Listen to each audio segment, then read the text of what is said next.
You're tuned in to the TEMSEA Leadership Coaching Calls, a place where EMS professionals connect, learn, and grow. Hosted by Phil Sanderson, tenured paramedic, senior healthcare leader, and certified leadership coach, these interactive sessions bring expert mentors straight to you. Got a question? Ask it live. Looking for a solution? We've got them. Subscribe now and never miss an opportunity to grow as a leader. Good morning, everybody, and welcome to Clearwater, Florida. This is our annual Clearwater episode on June the 6th, and I've had the privilege of being here this week and learning from some great leaders. The folks there at PWW, I'm sure everybody on this call is fully knowledgeable about those individuals. So this morning, episode number 15, it's hard to believe that we are now that far into this. We have a very special guest. Can't wait to introduce her in just a few moments. But thank y'all for joining. A couple of quick announcements. As you guys know, we do this call because the most important person that you'll ever lead is yourself. And sometimes we have to definitely stop and just remind ourselves of that.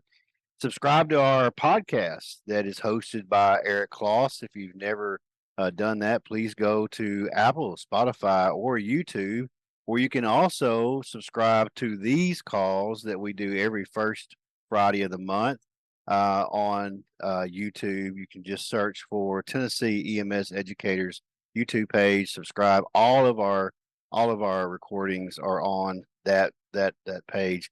Don't forget, coming up July the 30th through August the 1st is the annual TEMSEA conference in Murfreesboro, Tennessee. And on the 29th, we will have the annual golf outing. And as I always say, hey, if you're a pro golfer, come on. If you're not a golfer at all, we still want you to come because most of us are struggling with that. So come join us. We have this morning a very special guest, and I don't want to waste any more time. She has some great things to share. Miss Sharon Lee-Pollard. Sharon is the Director of Patient Financial Clearance at Stanford Healthcare. Such an honor to have you with us this morning from such a prestigious organization. You've got so much great information and knowledge to share with us, and Sharon's going to be talking about building people, one of my favorite things. And when she and I were having this initial call, and I said, what do you want to talk about? And she started down this path, and I'm like, yes, this is what we want to talk about. So her topic today is building people, not just skills, the human side of growth. Sharon, thank you so much for joining, and we are all eagerly excited to hear all the information, the great knowledge that you have. So if you want to tell us a little bit more about yourself, you're welcome to. And as I said earlier, this 20 minutes goes by fast. Absolutely. Well, great morning, everyone. Thank you, Philip and team, just for the opportunity to come and share with you all this morning. I'm really excited about today. And as Philip said, just talking about building people, it's one of my favorite things. So I'm just excited to be with you all today. As Phil said, my name is Sharon Lee-Pollard. I am the Director for Patient Financial Clearance with Stanford Healthcare. But more importantly, I am a mom. I am a wife of 30 years. I've been in healthcare probably for well over 20 years. I have experience from what I like to say revenue cycle, the back end to the front end, and both well rounded in both areas, back end and front end. Currently, I serve a team that does prior authorization. So I'm enjoying the work that I'm doing and just excited to be with you all today. Thank you for having me. Yeah, well, thank you so much. Today, Sharon, you're going to talk about pillars, transitions to pillars, psychological safety. We've had another individual a few months ago from Vanderbilt to speak about that, and you're going to dive in that a little bit more as Yes. well as some other things. So, yeah, tell us about those pillars of human-centered development. Yeah, absolutely. And before we get into the pillars, Phil and all, I like to just really start out this morning. I just want this to resonate with you all as much as it has resonated with me down through the years. Maya Angelou, many of us know, has this quote that just simply says that I've learned that people will forget what you said, people will forget what you did, but people will never forget how you made them feel. Mm, I just want us to take a quick second and just resonate on that quote. It is simple, yet it is so profound and powerful. And it's really for me because I think so many of us, especially those of us who are in a leadership role or who lead or who mentor or anyone just even teaches, we can really relate to this because so much of our time often is really spent, especially like in leadership roles. I'll just speak for myself in the role that I'm in. We do a lot of time focused on performance and productivity and outcomes. And I just want to be clear, all of that work matters. It matters. All of that matters, what we do from that perspective. But there's one thing that I really come to realize, Phil, is that people don't just grow because of a new skill that they learn or that they've gained. They really grow when they feel valued or seen or heard. And so for me, just taking a moment and resignating on how do we make people feel? How are people showing up every day? Are we allowing them to be their most authentic self? And so, as we talk about pillars, to your exact point, it's really just grounded in, as you stated earlier, for me, that those pillars are psychological safety, and that's just really when people have that opportunity to thrive and to feel safe, in an environment or culture and be able to just speak up and speak freely. Without it, without having that psychological safety, I think that growth can sometimes be stunted or stalls.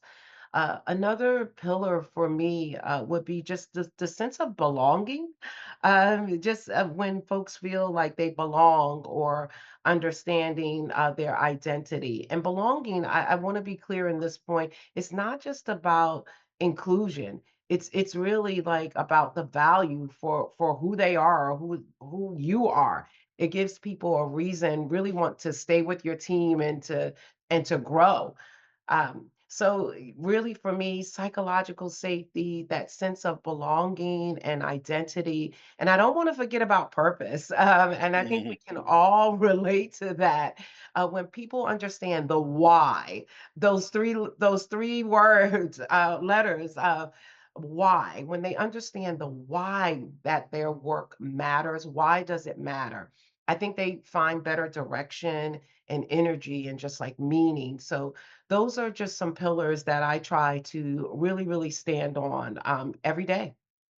yeah, yeah, those are great. I want to park here just for just a quick moment here on purpose and why and value and all the things you said are 1,000% truth. I mean, but when people have the opportunity to to step aside, I just say sometimes I know for me, and of course nobody else is probably like me. I'm probably the you, but uh, sometimes I have to just kind of step aside myself for a moment, Yes, and just say, what is my purpose? What yes, is my why? And yes, whenever we are able to discover that, then we can continue on in our journey, whatever that journey is. And there's a absolutely. lot of great books out there that talks about discovering your why, because so many times we get on distractor paths, or we get if we're in environments where psychological safety is not embraced, may feel Yes, beat down, yes, unvalued. I love yes. that quote you shared. Thank you for that. I don't know if you saw it. There was a lot of heart emojis going on in the chat there. So thank you for sharing that. But yeah, it's very important to definitely discover your why and your purpose, and to be valued. Sharon, real quick, this group here, and everybody is always working in a high pace Yes, environment. Yes. How can leaders create that psychological safety environment when you're in a everyday fast paced high pressure? Any just suggestions on that? Yeah, absolutely. And thank you for that question. It's really an important question. If we don't get anything else Mm, out of today, I think creating that just opportunity of psychological safety is really, really important. As I stated, that for me, I believe that people thrive when they feel safe, when they mhm, feel safe to speak up, and also, I don't want us to forget about this. When people feel like it's okay to fail, we're not perfect. It's okay to fail and to really, really try again. And I think without that kind of safety, it, it it really can stunt others' growth. And as you stated, we work in these environments that are truly, truly fast paced. But even in those spaces, I think I'm going to say this, Phil, that I think we have to sometimes create what I like to call micro moments of mhm, safety. And that means that it's okay. You're creating a culture or an environment for people to speak honestly, to mhm, ask questions. I want to give you a quick example, and I know we're pressed for time, but one thing for me that I value and I take the time to do, this is my micro moment of safety. I have a team of just about over 180 people. And twice a year, what I do is what we call these fireside chats, like what I'm like today, for mhm, example. mhm, And the fireside chat is, I exclude their direct manager, and it's just myself along with team members, and they're intentional and they're small. So it's no more than 8 to 10 people in a session twice a year. It's a mixed group of all across all of my different teams. And I get the opportunity to say, okay, hats off. How's everyone doing? What's going on in your world? And we share from personal information. My team is 100% remote. So we work in this remote environment and they get to see their peers virtually that they may not see obviously every day unless we do what we call a huddle. But they get to see their peers across the room and so forth. But more importantly, it is a moment for me to just ask, how are you? How are you doing? How are your children doing? I get to learn about them. They get to learn about me. And then it does evolve most often into questions around our work and what we do and, new processes and things of that nature. But the one thing I value out of those fireside chats is that it allows that team to speak honestly. It allows them to feel safe. And if there's ever anything that is brought up around the workflows and things of that nature, I have a rule. I don't go back and just say, well, X person said this.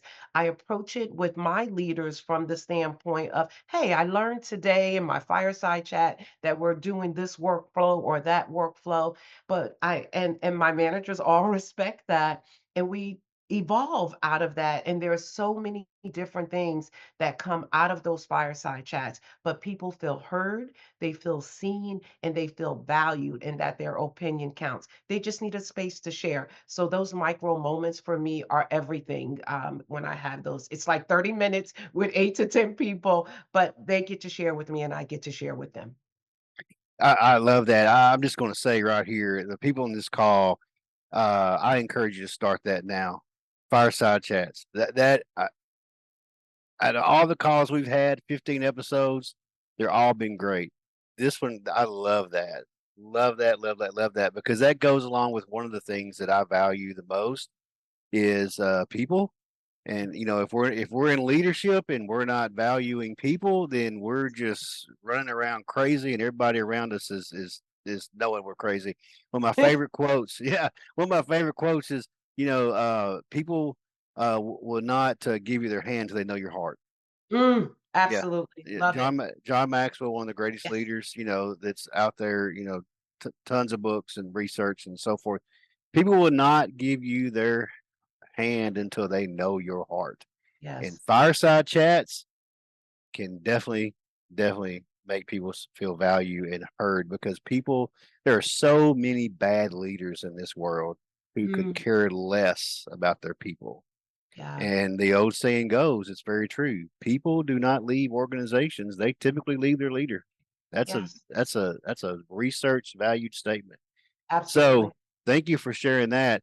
We've got some great information so far and more to go. So Sharon, we talked about in our talks and back and forth is, leaders sometimes can fall into common pitfalls. First responders are the backbone of our communities, but often funding restrictions leave stations without essential resources. That's where Serve Strong, Corbin Scott Goad Memorial Foundation steps in.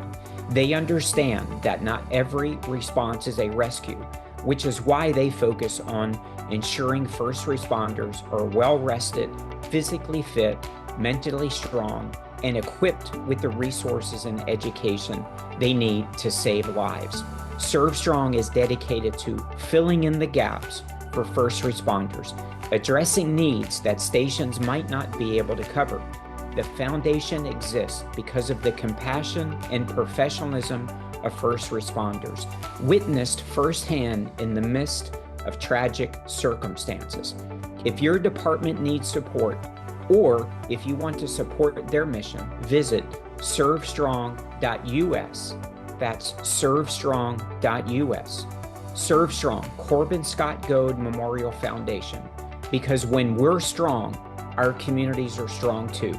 Don't miss out on the first ever Serve Strong Bash, happening Saturday, October the 4th in Fairfield Glade. Save that date. Serve Strong, Corbin Scott Goad Memorial Foundation, filling in the gaps for first responders. Yes. We're not perfect people. Leaders are not perfect. You've got over 100 people that you're responsible for. You're a human being. You're going to have your times, your pitfalls, your failures, your mishaps. Yes. Talk about that for a moment.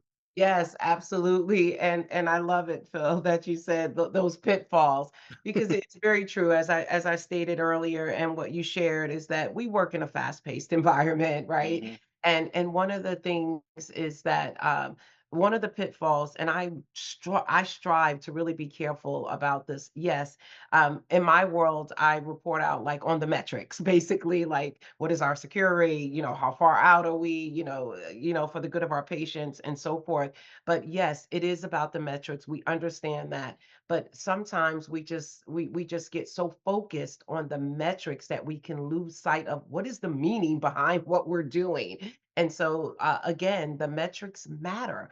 And Mhm. one of the metrics matter, but I also think it's about meaning and going back to that purpose as well.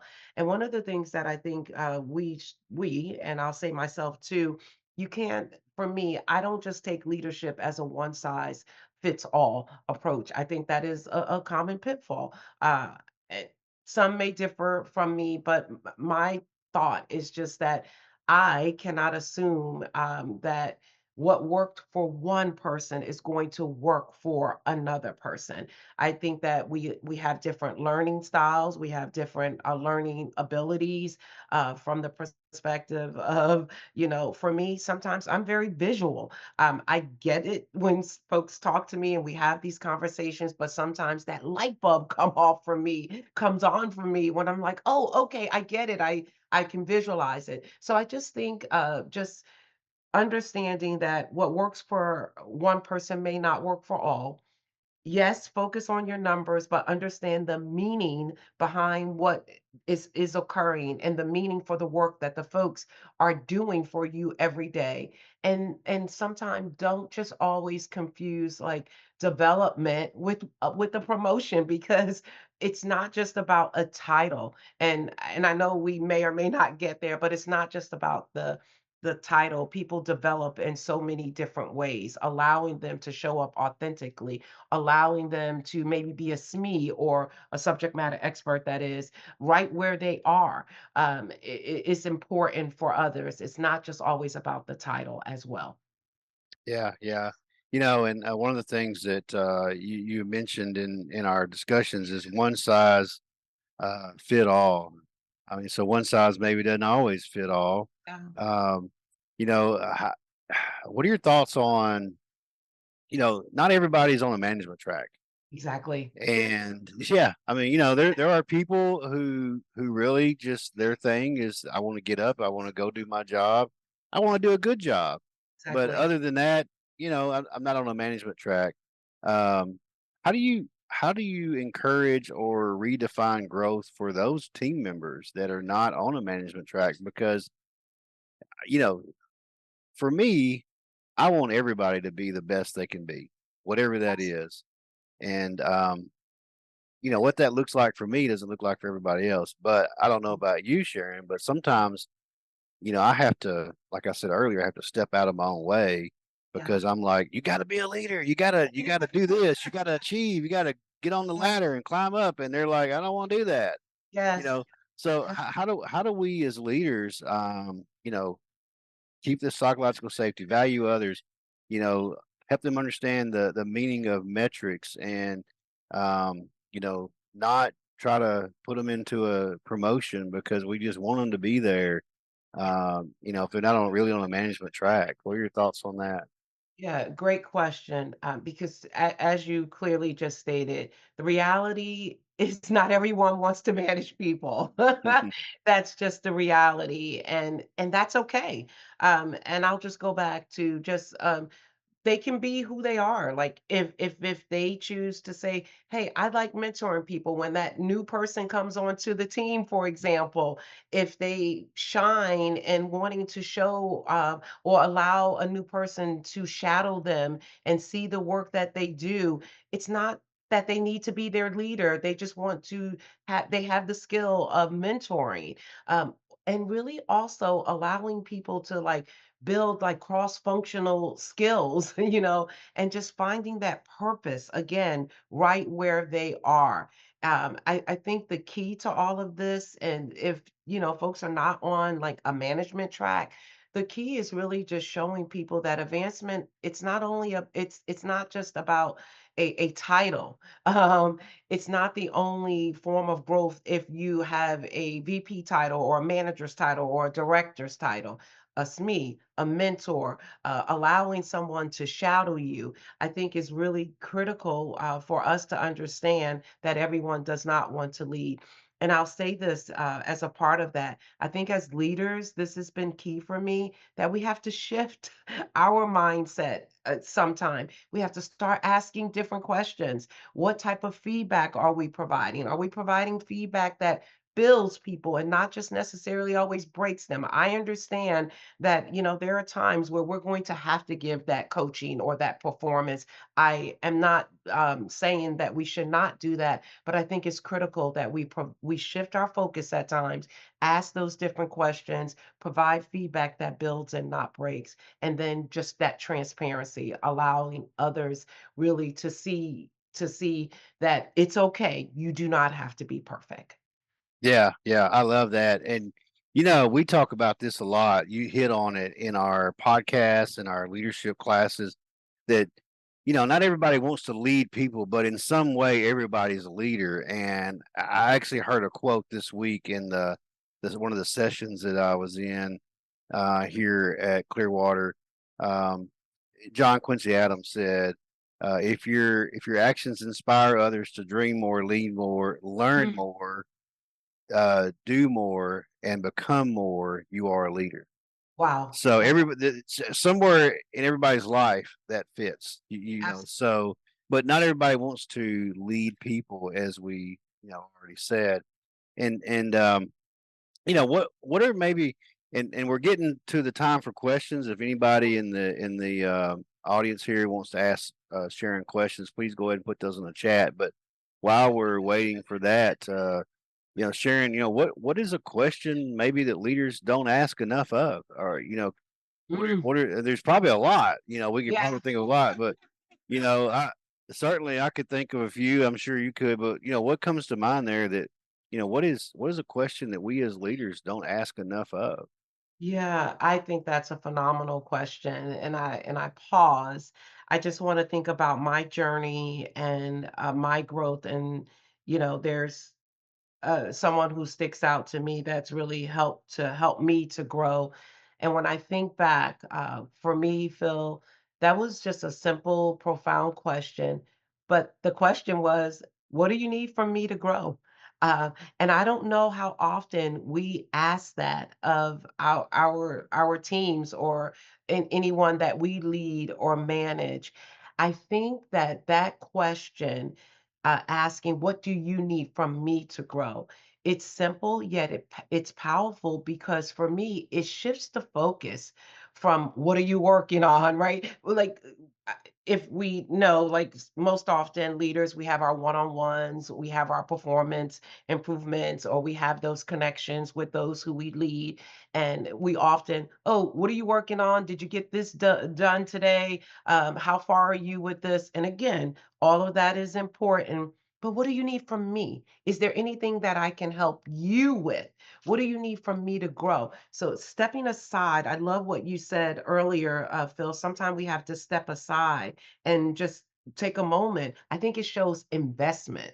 It shows that person that you are willing to invest in their growth journey. Mhm. Because sometimes it's not about the metric again. Sometimes it's about I don't have the confidence, Sharon. What can what may you suggest to help build my confidence? Or I'm afraid, to speak up sometimes in team meetings. Wow, well, that is something I can probably help you with. I can probably direct you to a class, to a book, or something to help to grow you. But I think pausing and stopping and just asking that for me, that one simple question, what do you need from me? So Yeah. I don't know how often people ask that question, but it's been something that has changed for me when I was asked that question in my journey. Yeah. And I can almost just promise you there are lots of organizations that question never enters their mind. And sometimes it might even appear they don't really care. Yeah, But this is a people business. We're here absolutely. we're here for people. And as we've already said, every single episode, if you're a leader or if you are holding a leadership position and you're not trying to invest in your people, then you're just taking a long and lonely walk. It's probably a stressful day for you. You know what I mean? And I can guarantee you it's stressful for everybody that works for you. Definitely. Definitely. Um, so we got a question here. It says, how do you balance support with encouraging autonomy? Oh, That's that's a great one. yeah. Yeah. Uh, I think that is a great question. I want to approach that from the perspective of like well-being. mhm, I think that it's tough for folks to grow when they are burned out. I think that well-being must be protected, and I think it should be lived out, right? When I say that from a well-being perspective, I just simply mean that allow others to see you, take breaks, allow others to see you ask questions, and um, just balancing that support from the perspective of knowing, yes, we're here to do our jobs. We know what we have to do, and I'm not saying that you should not be doing your job, but uh, again, I think it just falls back to allowing them to be their most authentic self, and saying, "Here's what you have to do," giving them the playbook, so to speak. I'm just using those words loosely here this morning, but giving them the playbook and allowing them to do the job.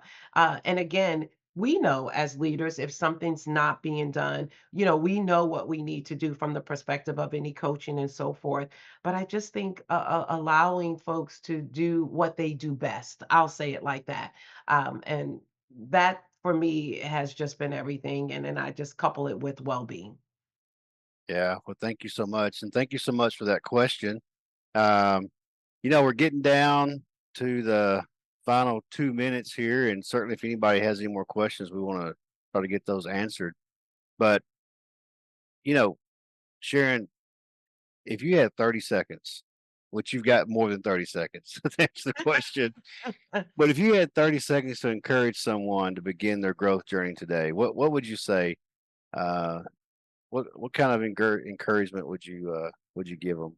Maybe let me also rephrase the question a little bit too, because maybe if you had 30 seconds for a leader who's in places where Mm, things are just not working out. What mhm. would you say to them? And that is our 2-minute mark. So producer Okay. Lee's saying, y'all got to wrap it up. So Okay. go ahead there. Yeah, absolutely. So I want to approach it from the person, right? Even if they're not necessarily a leader, but they're a leader in their own way. And I think this speaks across the board.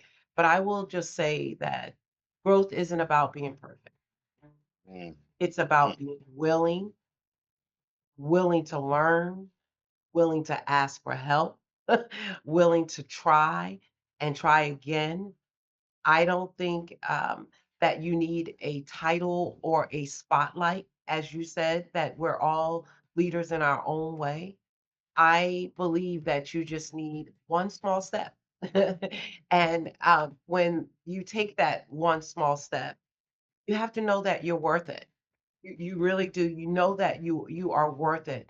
It's not just about who you are today, but who you are becoming. And I want to say this.